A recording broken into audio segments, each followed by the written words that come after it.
बाबा मनकासन महादेव की शाही पालकी शाही सवारी 11 अगस्त सोमवार को श्रावण मास के पावन अवसर पर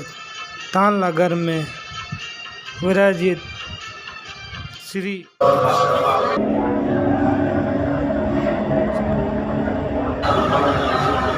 बाबा चंद्रमौलेश्वर महाकाल अपनी शाही पालकी पर विराजित होकर तालनगर वासियों का हाल जानने के लिए